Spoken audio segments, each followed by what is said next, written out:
warm welcome to this event. It's an event in a new format. We from the Center for Humanitarian Action in Berlin, which I've got the honor to be the director of. My name is Ralf Südhoff, which we have kicked off a new series format we call Out of the Box, sort of lunch meetings, quick chats about key humanitarian issues. And we kick it off with a series on, we call it Strategy Bites. As you know, or might know, Germany is these days developing a new humanitarian strategy. And we want to discuss various topics from various angles in this. And kicked off this event series about 10 days ago with key leaders of German humanitarian NGOs and civil society. And today we want to bring in first time an international perspective and put it into the context of the most important humanitarian reform project, the Grand Bargain, where Germany also plays a key role in, and where we have two really special guests today. I'm really, really pleased they could join us so short term and discuss with us under the title Germany's upcoming humanitarian strategy and the new Grand Bargain, how to drive reform.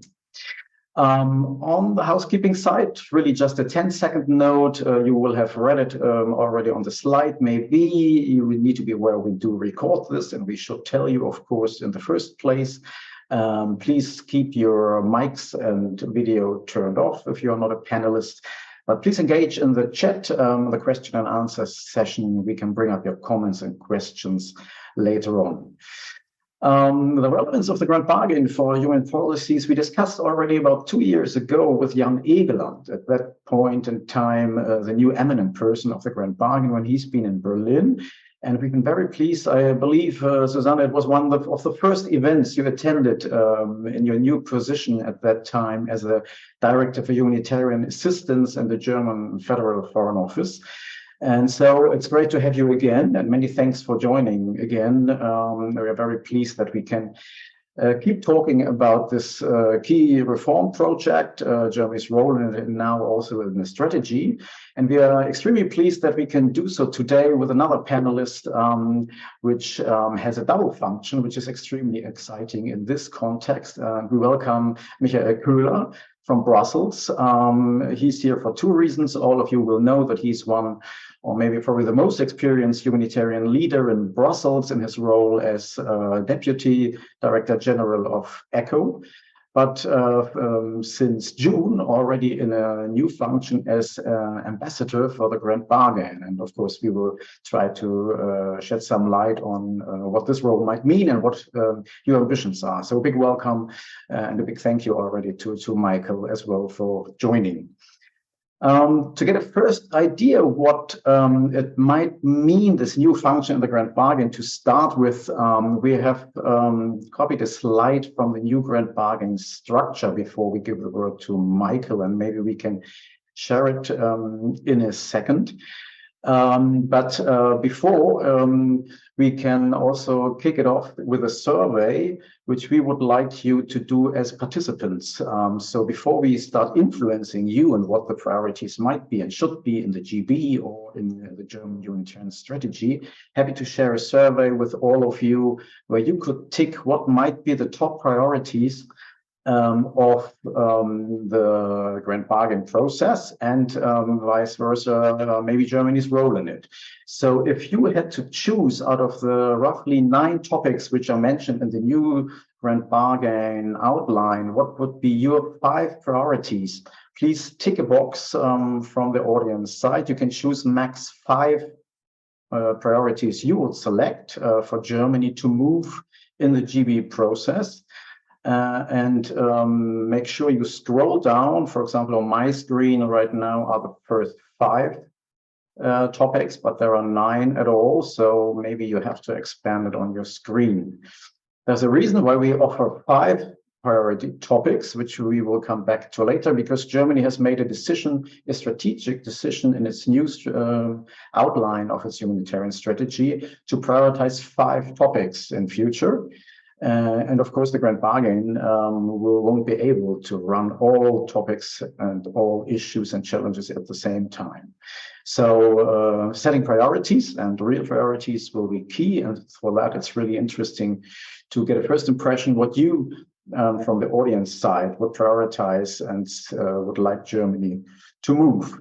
So maybe we give it 5 more seconds. I mean, it's already pretty obvious what will most likely be the winners, or maybe the two ones closely interlinked. You see as the top priority of the audience, locally led humanitarian action, with 83% being the top priority. Germany should move and emphasize in the grand bargain process, followed, if I'm not misled, by participation of affected people. So it's localization and participation as top priorities, followed by quality funding, a long-standing, indeed, it's spot 3, right? Yes, followed by quality funding, a long-standing grand bargain priority as the survey stands now, and then innovation and anticipatory action, top priority surely of Germany in the past years, and the nexus, which will be interesting to discuss as well, especially for Michael, I guess. But not to set the topics for Michael before he can speak up. Maybe in the first place, Michael, if we take a quick look on the new structure of the grand bargain and can share the slide I mentioned on the governance structure now. And then maybe give you the word what that might mean in concrete terms. The grand bargain in June at its annual meeting has taken decision to nominate 3 ambassadors, and one of them is Michael, as mentioned, and they will focus on 4 priority areas you can see outlined here, which are indeed participation, localization, quality funding, and sector-wide transformation, where a couple of topics are summarized in the further documents.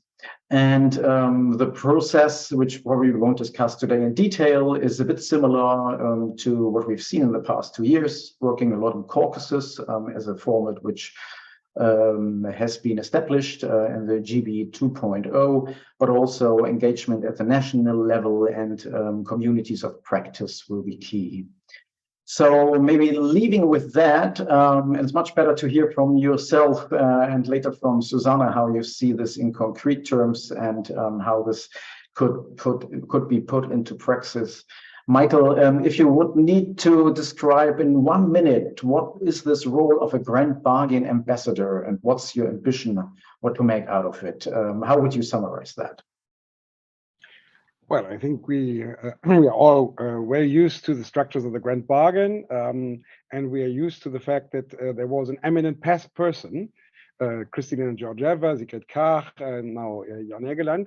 But the facilitation group, which is something like the sounding board and at the same time the supervisory board of the grand bargain, decided on the basis of a recommendation by ODI that in future the leadership of the grand bargain should be put on various shoulders, not only one pair of shoulders. And I think this is a very good idea, because that way we can position the grand bargain and make its discussions more global.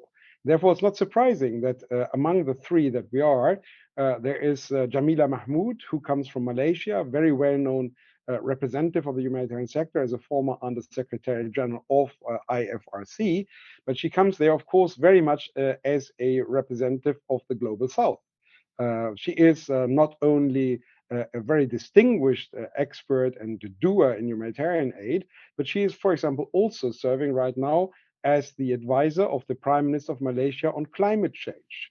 So we try to enlarge the agenda, we try to enlarge the basis, and as you have seen in the scheme about this Grand Bargain 3.0, there are 3 good old relations like participation, quality funding, localization, so forth. But there's also one thing which is new, that is transformation. So in a way, we are not only any longer just looking back to Istanbul 2016 and working down the agenda that was agreed at the time, but we want to use the Grand Bargain also as a platform to discuss the humanitarian aid system of the future. And for that, we need to have 3 different levels of expertise that Jamila, Manuel Besler, and I hope to bring in, but obviously only as the facilitators of the debate, because ultimately it needs to be a joined up thing. And that is the important advantage of the Grand Bargain. There is simply no other platform where donors, international agencies such as UNICEF or OCHA and major NGOs come together to discuss how humanitarian aid is implemented. There's simply nothing similar, and that I think makes it already very attractive to use the grand bargain not only to implement the agenda of Istanbul, but also to think of what humanitarian aid needs to be in the future. Many thanks for describing the structure so thoughtful and thorough. We kick off this discussion often when we now move on to the topics of the Grand Bargain and what might come up in the German humanitarian strategy. We like our panelists to complete one sentence in the beginning of each event. And if you would need to complete the phrase, looking forward to the new German strategy, I cite as a great appetizer that...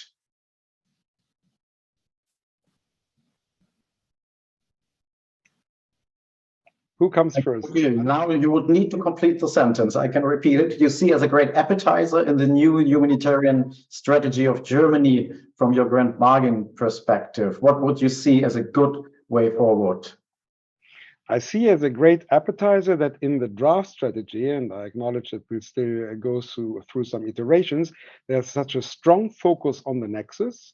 I think the nexus, if my counting is right, is quoted 6 times. So that is very promising.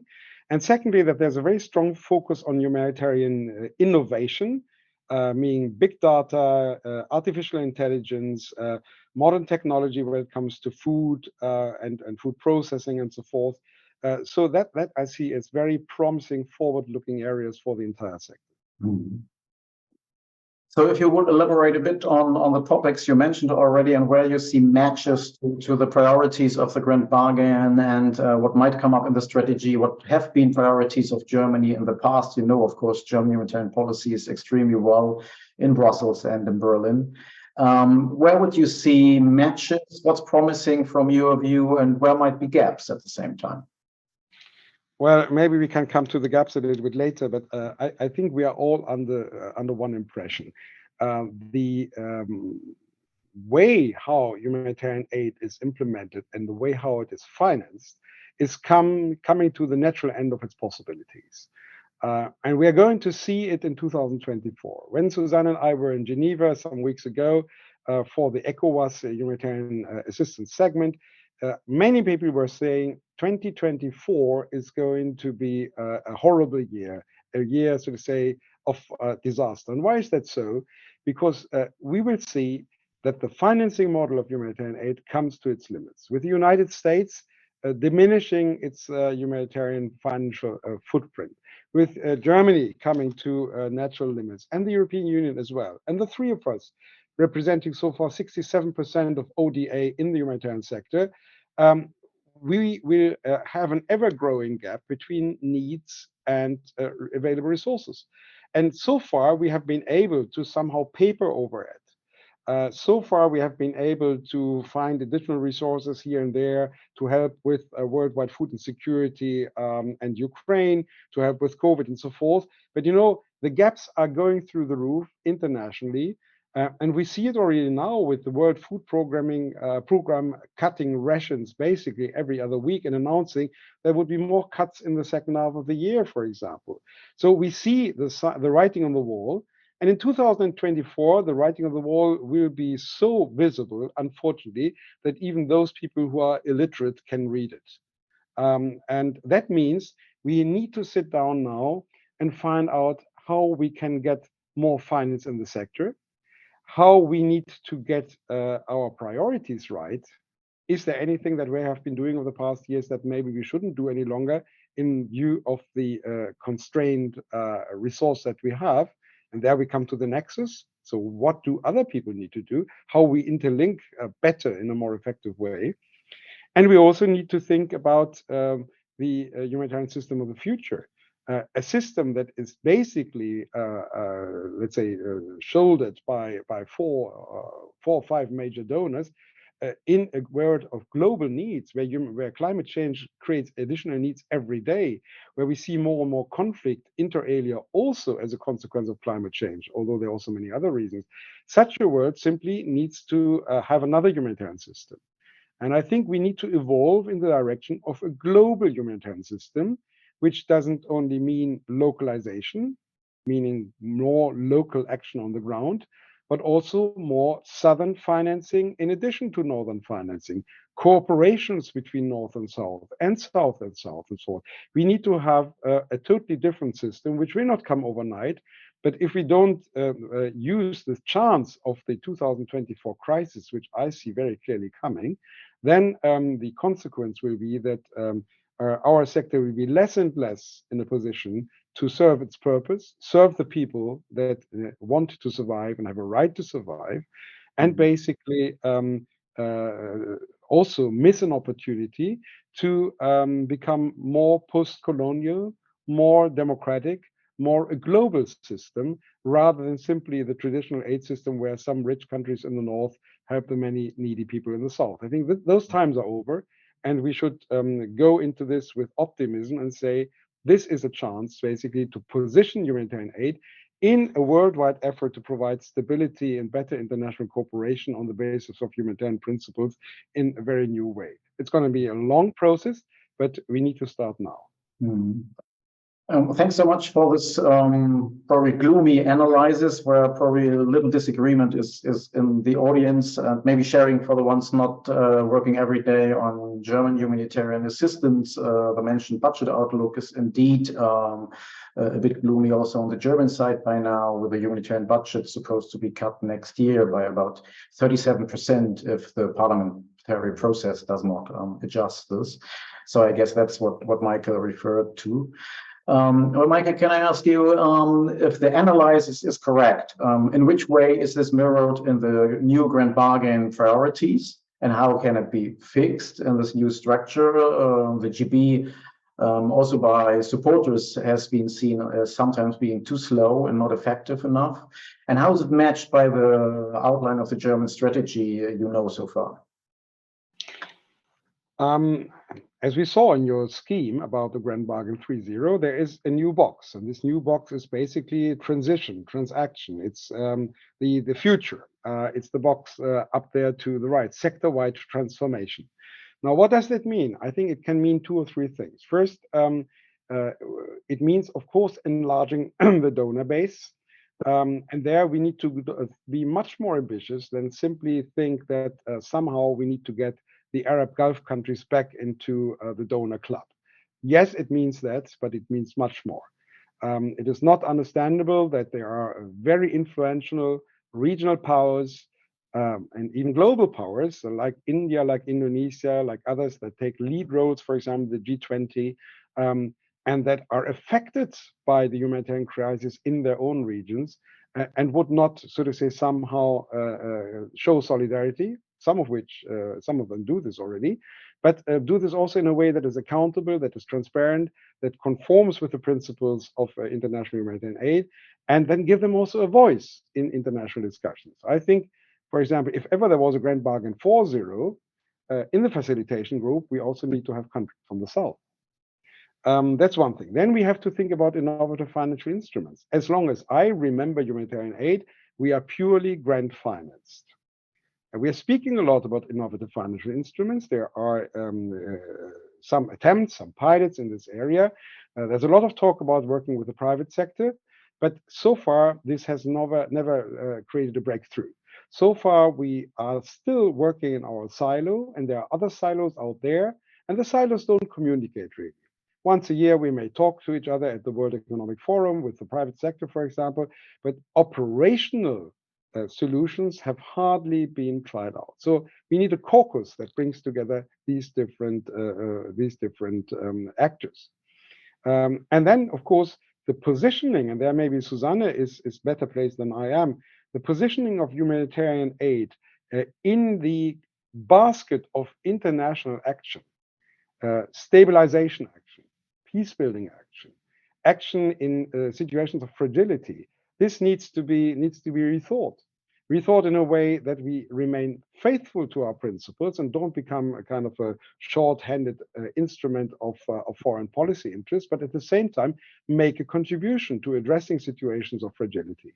And I welcome very much the new discussion in the development sector and very much also in the World Bank now about re-engaging in fragile situations, such as, for example, in Afghanistan, in Yemen, in Somalia, in Mali, and many other countries where, for example, you cannot really work with a government that is in place, but you want to work for the people and with the people. But this goes much beyond what humanitarian aid can do alone. So we need to link up to other policies, explain them what we can deliver, what we cannot deliver, explain them why impartiality and independence and neutrality is so essential for us, but at the same time, build bridges to what they are doing. So nexus in practice, so that in a way we can extend what we are doing rather than replace others. And in times of strained resources, I think this is what we can do and what we need to do. We must avoid mass scenarios where you have a new country falling into a very fragile situation. Foreign direct investment is leaving, development aid is leaving. The only thing that is being left is humanitarian aid. And humanitarian aid then all of a sudden needs to supply 28, 30 million people, as in the case of Afghanistan, which simply goes beyond our financial means, but also beyond the instrument, the set of instruments that we have. We cannot replace the central bank. We cannot replace the Ministry of Health or Ministry of Education. We need to be part of a bigger effort to address fragility because of the people there, but also international security depends. Many thanks, Michael. Maybe time to move to Susanne at this point, and we'll come back to you, Michael, in a few minutes. Susanne, doing the same exercise with you, if you look at the Grand Bargain, could you be so kind in the first place, given your background that you are the leader of the humanitarian strategy process on the German side, a big supporter and actor in the Grand Bargain. Germany is member of the facilitation group for 2 years now, the key player in the GB. So if you look at both developments, how would you complete the sentence? From my view, the new Grand Bargain is a great match to our upcoming strategy because. Thank you, Ralph, for the question, and thank you also for organizing this important meeting. Indeed, I think they are both a very good match because the Grand Bargain and our strategy both aim at making the best out of the humanitarian system with the funding at hand in order to help as many people as possible in need. Thank you so much. That was quick. For the ones, again, who not deal with the German strategy and German policies all the time, we will share very quickly 2 slides on what is in the paper we mentioned already, if you haven't seen it yet. Just to give an idea what's out there for now. We heard already that it's been only a 0-0 draft, if you want to call it like that. Germany has outlined for now 4 priorities of its new strategy, which might still be adjusted, but overall it shouldn't be more than 5, we heard, which is also, to our understanding, a reaction to the previous strategy, which has cited many more points and issues Germany wants to try to deal with. So setting now 4 to 5 real strategic priorities would mean for now in the outline, which has been shared, using humanitarian diplomacy to maintain and expand the foundations of humanitarian aid, advancing food security, 3rd, increase efficiency with data, innovation and foresight, which Michael already mentioned, and countering the impacts of climate change. This is linked to a couple of cross-cutting issues, which have been named in the outline as well. So if we could move to the next slide, which would be about, as a guiding principle and as a cross-cutting theme, about the efficiency of aid, about the flexibility of humanitarian funding, anticipatory aid, connectivity and nexus, again, as Michael mentioned, climate sensitivity, gender sensitivity, and the localization of aid. But maybe coming back, if we could move to the first slide again, which will most likely be the top priorities of a strategy once they are fixed in one way or the other. That would be the 4 priorities Germany has outlined so far. Susanne, if we look at what we've read in the survey about participation and local lead action, And if we heard what Michael mentioned as his top priorities in the grand bargain, and there's some match, but it's also some mismatch if we look at food security, humanitarian diplomacy, etc. How would you comment on this perspectives we heard from the international audience and from Michael? Thank you, Ralph. So first of all, this the slide that you just showed, that was the very, very first draft with which we started our consultation process. But we are further away, and you had the last snack discussions, and we of course took on board all the comments. And many of the comments said prioritizing is good, but maybe not sort of too few priorities, and we took this on board. That means that the outline that I have in front of me now looks totally different than the one you showed me. And this is good because, of course, we do the consultation process because we want to listen, and then we want to change and rethink what we're about to write as our strategy. So it is a process. And so, of course, everything that was said will be taken on board, and we will at one point, because we're now starting to write the strategy, also share, of course, the new outline. And I can guarantee you that it will look differently, and most of our viewers and listeners will like this. I hope so. But maybe I can comment as well on the grand bargain and our strategy, because it's really this spirit from the grand bargain that will feed into our strategy, to be ambitious, but at the same time realistic, to really be able to change something in the system given the restrained budget. Mm-hmm. If I can elaborate a bit what we heard, the strategy might match grand bargain priorities by adopting locally led action as maybe a priority in future, if that's what you were hinting at. We heard some indication at our previous event, which has been for many participants good news. Maybe if we talk a bit more about the grand bargain, to move these topics which you prioritize within the grand bargain, how would you see the process? Which role could Germany play? In which way would you have the capacities also to move these topics within the grand bargain, which could so much benefit from a top player like Germany? So first of all, building upon what Michael already said, I think the grand bargain is and was really a motor, or let's say a transformation hub for us, and I think also for others in the humanitarian community. So if you look back, it has really changed the way how we work. So for example, quality funding. Germany stands now at over 50% flexible funding. Moreover, we have 74% multi-year funding. So some of the big objectives of the grand bargain.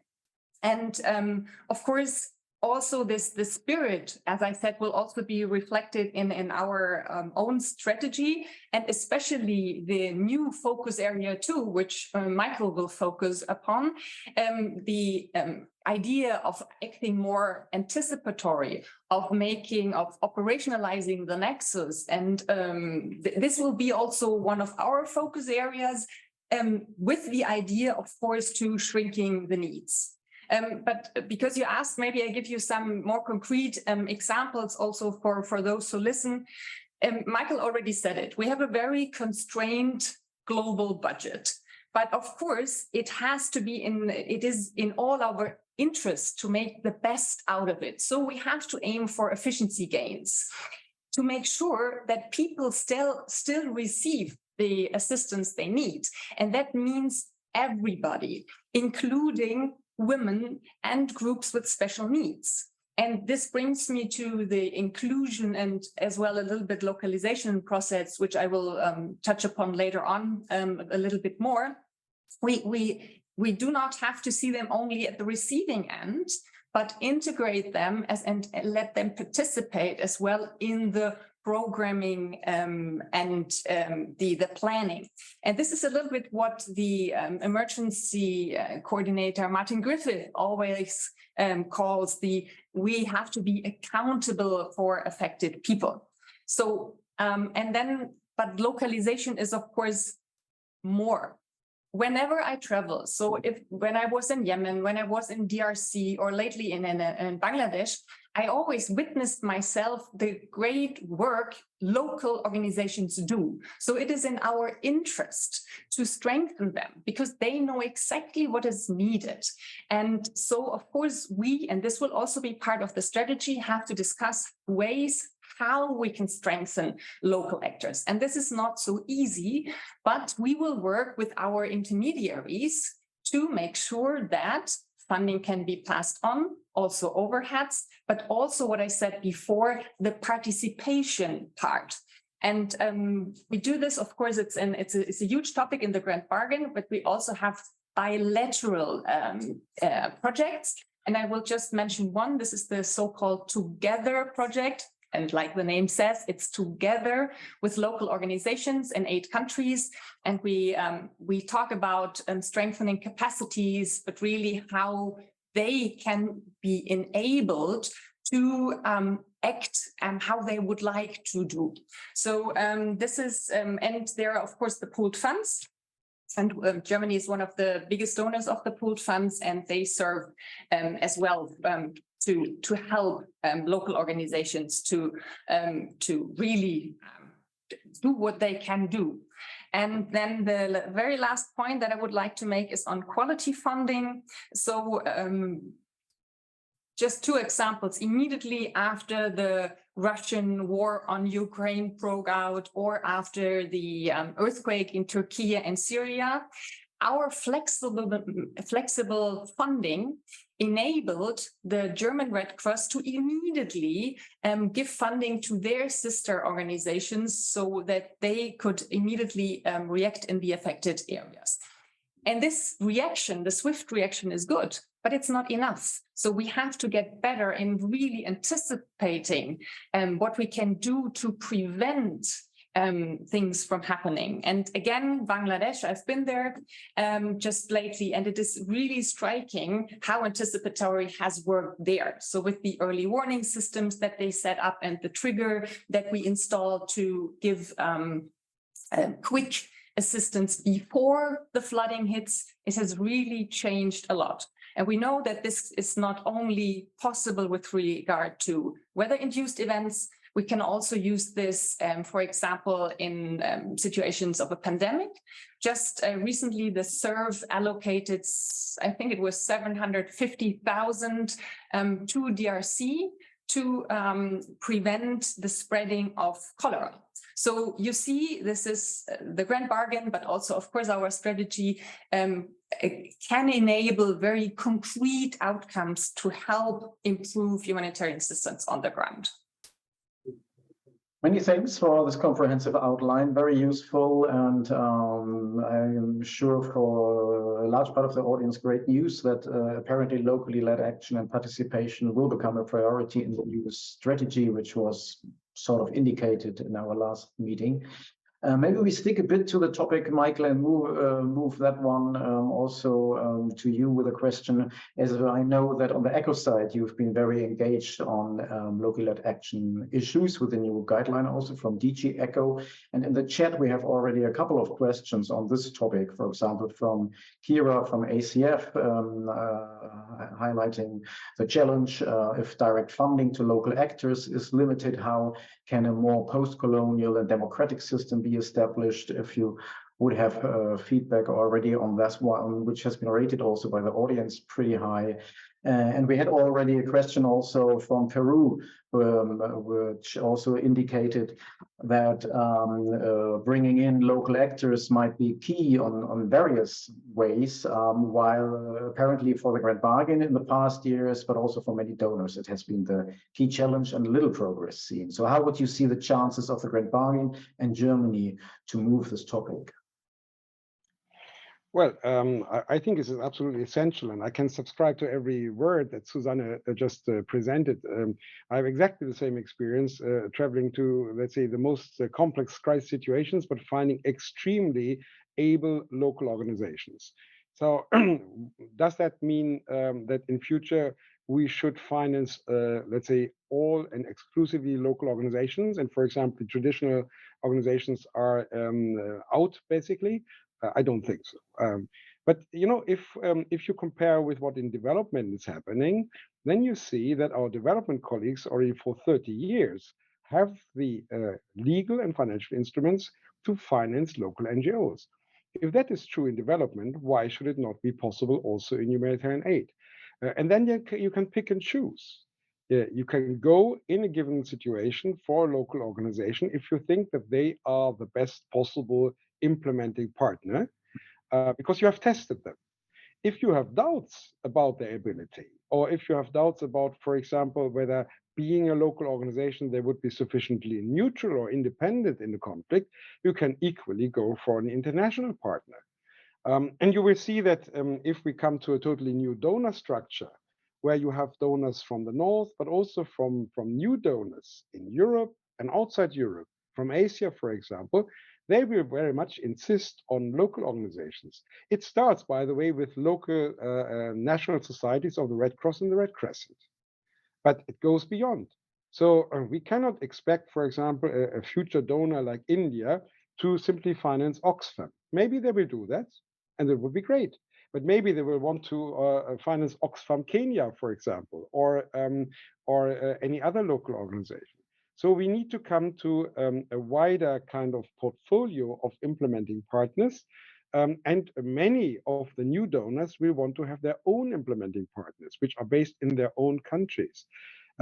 This sounds like new to the humanitarian sector, but I can assure you in the development sector, it's just normal. It is just normal, and it's happening.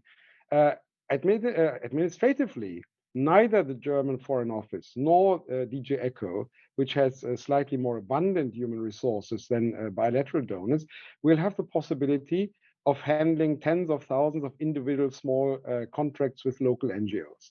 So we need to think of intermediary models, but here and there, we will also be able to contract a local NGO directly. I think this is what needs to happen in the future.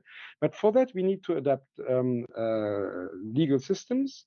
We need to convince our supervisory bodies, our auditors, and so forth, and therefore it will not come overnight. In the meantime, we can do, and the European Union has done it with the guidelines that you so kindly referred to, Ralph, we can basically say, listen, if our established partners want to have access to our funding in 2023, in 2004, and so forth, 24, then they need to guarantee us that part of their action will be implemented in a local way. That means something fundamentally different than subcontracting. It means basically working with local partners as local partners. From strategy discussions to programming discussions to monitoring the impact of programs to discussing basically what to do better in the future programming. So it's a comprehensive way of working together, and we are somewhere in between the old order where basically Westerners gave money to Westerners to help Southerners, to a new order, which I hope will be a global order. And in the meantime, we work with and through our partners. There are constructions like, for example, the SERV or country-based pool funds or other forms whereby we can use intermediary structures to give money directly to local partners. But this cannot be the end of this process. It can only be an intermediary step. Many thanks, Mike. Maybe one follow-up question, because very valid points I think everybody appreciates. At the same time, within the grand bargain structures and the working groups before and the caucuses, very concrete points how this can be pushed and driven, and how maybe incentives, conditionalities could be set up, have been discussed, while the dynamic has been limited, critics say.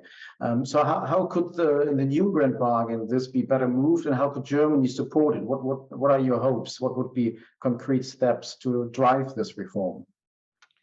Well, on the one hand, and I'm not speaking pro domo here, I would want to to encourage everybody not to underestimate the grand bargain. I think Susanne was very eloquent on that. What you said, Susanne, about the German Foreign Office is also true, for example, for ECHO. The grand bargain commitments are like a benchmark. And we are being criticized if we don't make efforts to go in the direction of these benchmarks. We are criticized not only by all of you, but also, for example, by our parliaments, sometimes by our auditors. So about flexible funding, about quality funding of any kind and so forth, about localization, these are things that we need to implement. And in our internal discussions, this plays a huge role. In our program for 24, do we do enough, for example, on multi-annual quality funding? If we don't do that, it's not simply that we fail a target in the grand bargain, but also basically we make ourselves exposed to more political criticism. So it makes the big donors move. But if my analysis is not totally wrong, that in the future we need to have more donors and perhaps also other donors, perhaps also donors that give not only grant money, but also soft loans or so. What would make our system attractive to them? And it's not simply pouring in more money into established systems. What we see in the Arab Gulf should be a warning to all of us.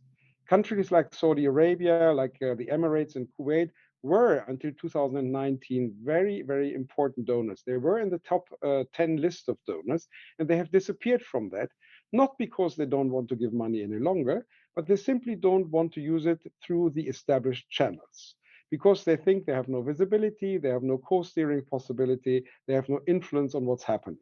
So if we want to have these donors, and if we want to have new donors beyond them, we need to offer instruments, ways of doing that make sense to them, that are attractive to them, that give them visibility, that also empower their own organizations, and not only organizations that are based somewhere in the West, for example. I think that is kind of a premium that we should go for, because if the analysis is right, that the financial basis of our work will be more and more scarce and more dwarfing with respect to the needs, then we need to have more donors, and we need to also bring in new donors from the West, actually. How come, for example, that Germany gives, I think, 12 times more humanitarian aid than Italy? I mean, it's good that Germany does that. I don't ask Susanne to be more greedy in the future. But I went to the Italian parliament to tell them where they are, where the French are, where the Germans are, and they found it embarrassing. But at the same time, they say, okay, if we increase our budget for humanitarian aid, what are the instruments that we can use? And if we then simply say transfer the money to UNICEF or to CARE, for example, it may not be sufficient as an answer for the average politician in the budget committee who is not an aficionado of humanitarian aid, but also thinks of the interests of his or her country. Many thanks, Michael. Maybe handing it over to Susanne again. If we talk about the partnerships and sometimes lacking alignment with other donors on the funding side, maybe also highlighting that, because I know that working in partnership is a top priority for you, and the Foreign Office has engaged in establishing more of such kind of partnerships with the Nordics, etc.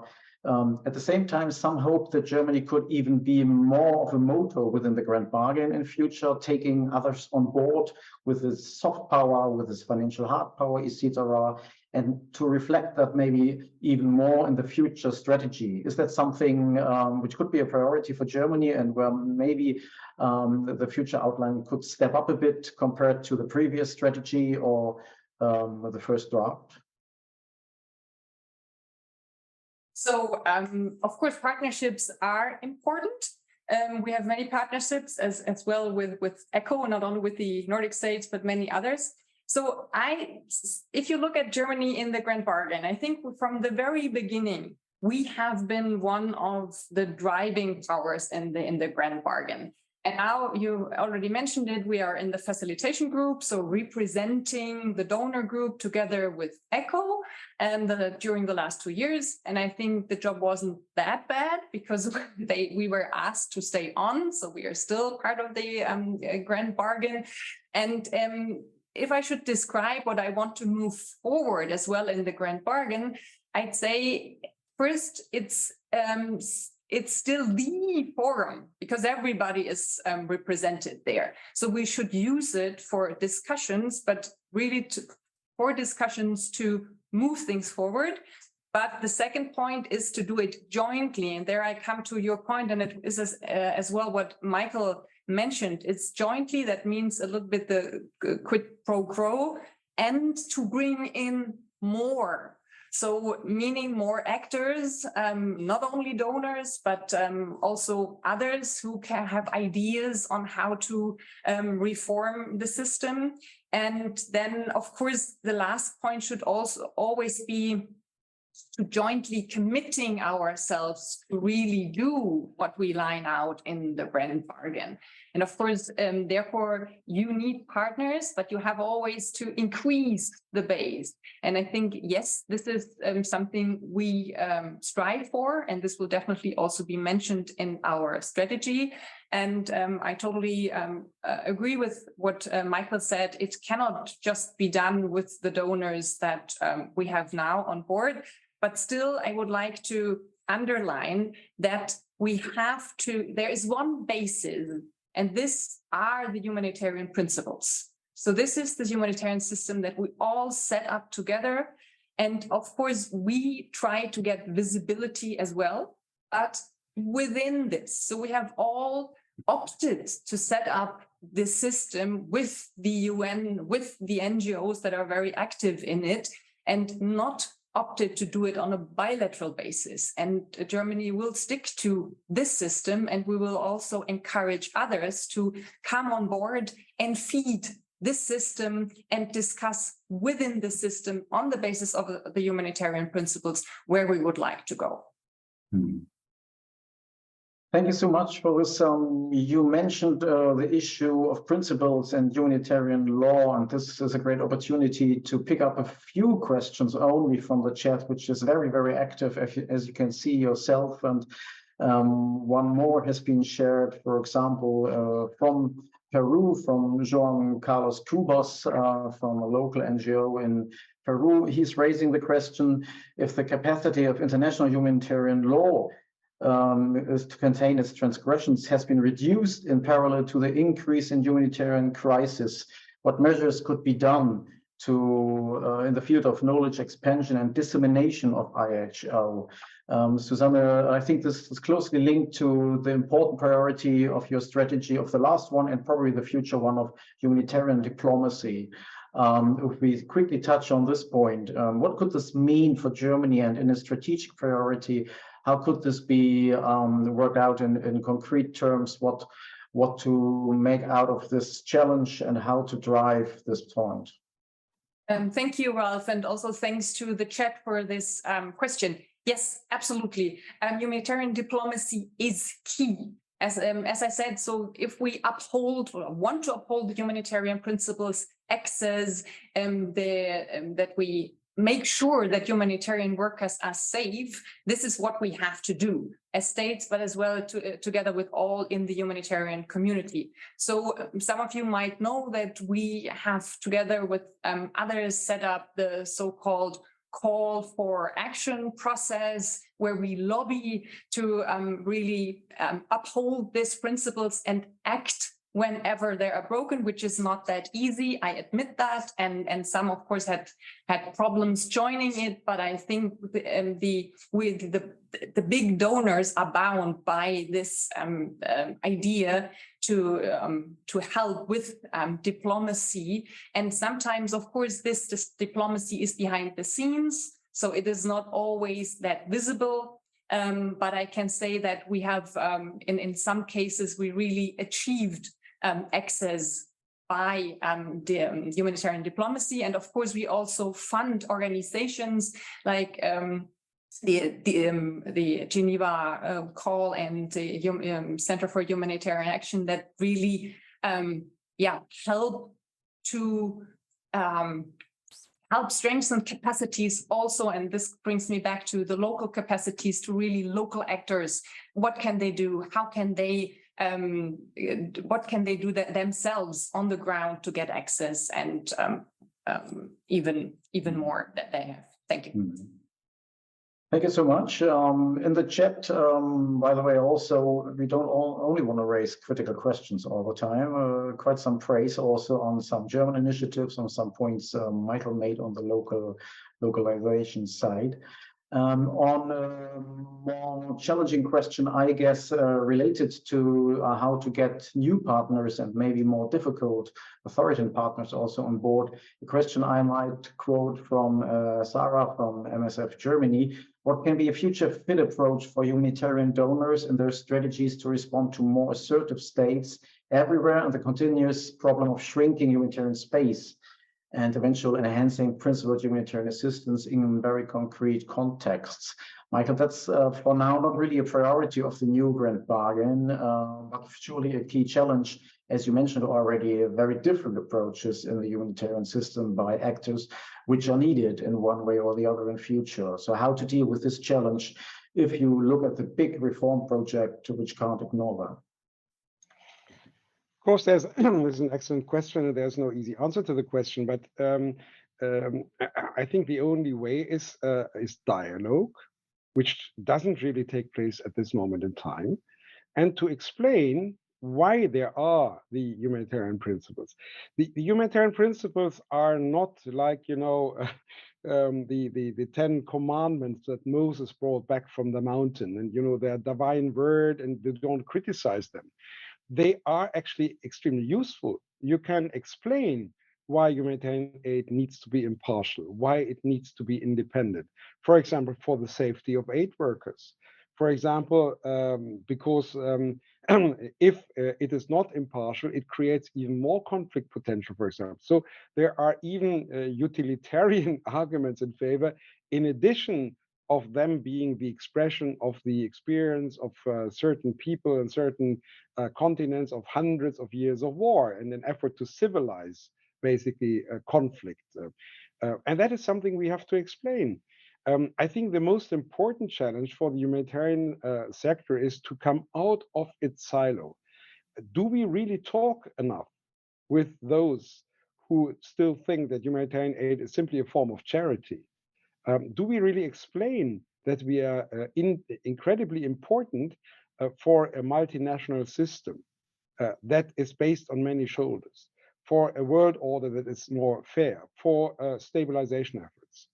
And for example, if we don't have this dialogue, could we really accept that in maybe 10, 15 years, there will be a power called China, which will be the biggest national economy in the world, the second biggest population in the world, a P5 member state, probably one of the biggest armies in the world, but they play absolutely no role in humanitarian aid. They don't shoulder that part of global responsibility. They would not help when there are, let's say, famines in Africa or in Latin America. Can we imagine that in the future?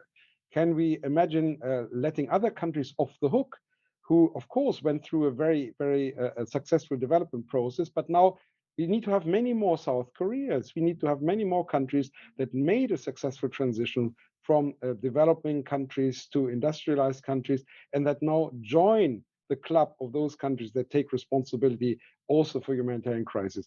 We need to find fora to sit down with them and remind them of their responsibility. But at the same time, as I said before, we cannot assume that they simply say, fine, you convinced me, now we sign the check. They will have questions to the international system. They will have questions to the humanitarian system. And we need to wonder, and we need to ask ourselves, are we attractive to attract them?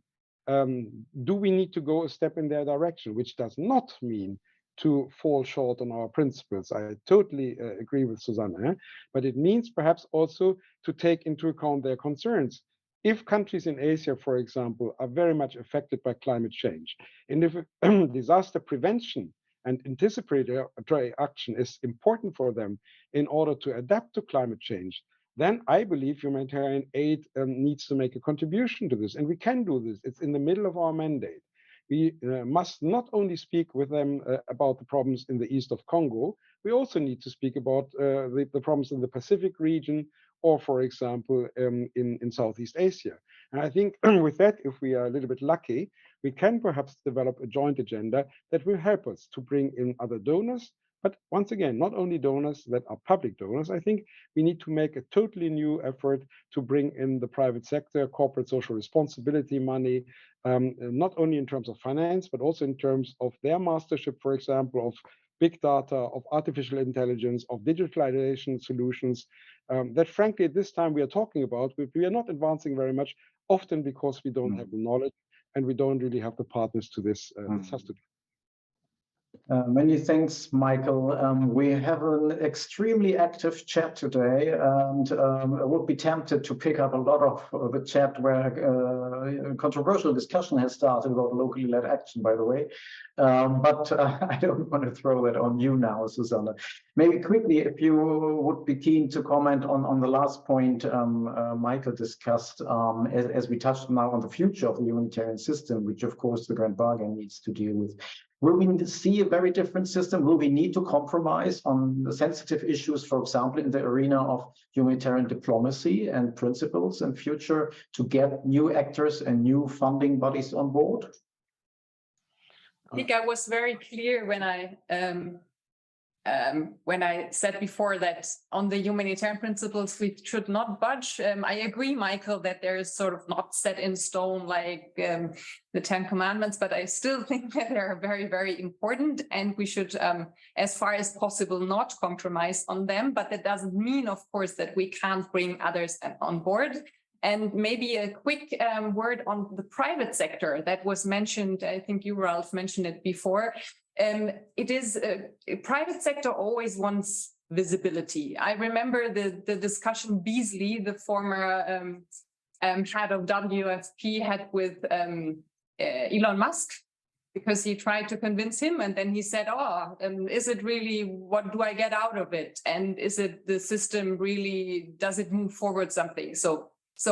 But still you find areas where you can attract private donors. And I would like to mention the WFP Innovation Accelerator, where young people come and do pitches on how humanitarian action can improve. And then I know that Google and others, they were interested in some of them, because for them, it's interesting to say, see, this is an innovation, for example, a solar-driven cooking a plate or something. Yes, you can attract them, but it's not easy. But I know that many of the UN and other organizations try to come up with innovative ideas to bring them on the table. And I think we have to think in this direction. And Michael also mentioned something that I would like to pick up. It's that the nexus as well, not an easy issue. It's hard to operationalize it. However, this is the way to go, and it is very good that some of the actors and also the world come back to fragile situations, because we need these bigger pots, so to speak, to really help us as well to what we all strive and what is the end goal to really help people on the ground. Thank you so much. I'm sure you mentioned innovation and thinking out of the box and being innovative and reforming is something everybody on the call can agree on, and will be key to keep having discussions how this could be moved and which directions would be the right one in the Grand Bargain and in the German humanitarian strategy and beyond. We have to come to an end, unfortunately, but we promise that this will be 60 minutes lunch meetings, not extensive panels. So to conclude, may I ask both of you to complete once again a phrase for your takeaway on this meeting today. And Michael, maybe I can start with you. And your phrase to be completed, please, would be, after this strategy snack, most crucial from my view to add to the current menu on the German strategy side, the point that... Yeah, of course, I have not seen the latest draft of the strategy, and probably whatever I'm going to suggest is already in there. Because I have full trust in the innovative capacity of Foreign Office under Susanne's leadership. But I think there are three things that come to my mind that should be highlighted or highlighted more than in the present version. But I asked for one, Michael. It's already past one, so maybe you can limit it to one. a Christian would tell you that God is one, but in 3 different persons. So give me a chance, please. 1 minute. The one thing that I feel is really missing is what, however, Susanne was very eloquent about, that is the European dimension. Germany, not only as a nation state, but also as a very influential member of the European Union. And we see so many cases where if a member state and the EU work together, this gives us enormous clout to shape the international agenda. The second thing is the political side of humanitarian aid. Yes, we have in the strategy lots of very important references to international humanitarian law. But for example, how would Germany be a force for the evolution of the sector? How would it address emerging states? How would it link its agenda in the United Nations to the international humanitarian agenda, its role in the OECD and in other relevant bodies to globalize humanitarian aid? And finally, be concrete. It's good to speak about the private sector. It's good to speak about localization. But what exactly in the next 3 or 4 years do you want to do? Pin it down to concrete action. Thanks so much. That was to the point and very concrete in your conclusion. Thanks so much for being with us, Michael. Many thanks for that. And Susanne, maybe handing over to you. And out of fairness, if you want to share 3 points, please do so. Or complete the phrase in the way you like. From these strategies next, the most inspiring bite for me has been. So for me, the most inspiring bite has been to see that there are so many people active here. So it's more than 100 participants, and I saw the chats popping up, and I really have to look closely. And I hope that some of you have sort of saved them so that we can read them afterwards. And I think it's again showed that we're all here, maybe coming from different perspectives, but we all share one goal. We want to help people on the ground. We want to alleviate humanitarian suffering. And this is what it brings us together. And for me, it's always so inspiring to see how many are out there. And I assure you, I will read all the comments, and that we will share soon the next draft for the strategy, and hopefully you will all find yourself in it somewhere. Thank you so much. We're really looking forward to that. Thank you so much for your participation right ahead of summer break, and with many people leaving and rotating out of Foreign Office. We know that you are very pressed, and we appreciate both of you, of course, that you attended so short term, as this format is supposed to be really agile and short term. Thank you so much. Thank you so much also to the audience. Susanne mentioned already an impressive 120, 125 people joined over the course of this session.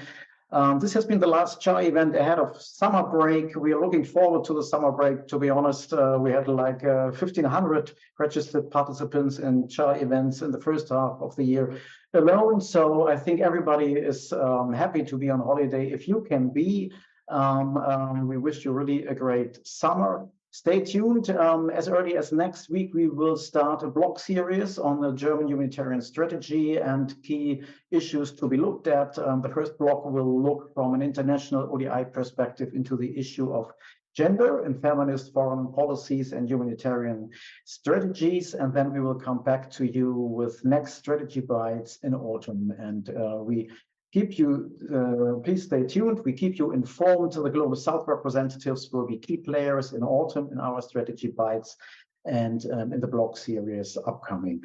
Thank you so much. Thanks again, Susan. Thanks again, Michael. Thanks for joining. Take care and see you soon. Bye-bye.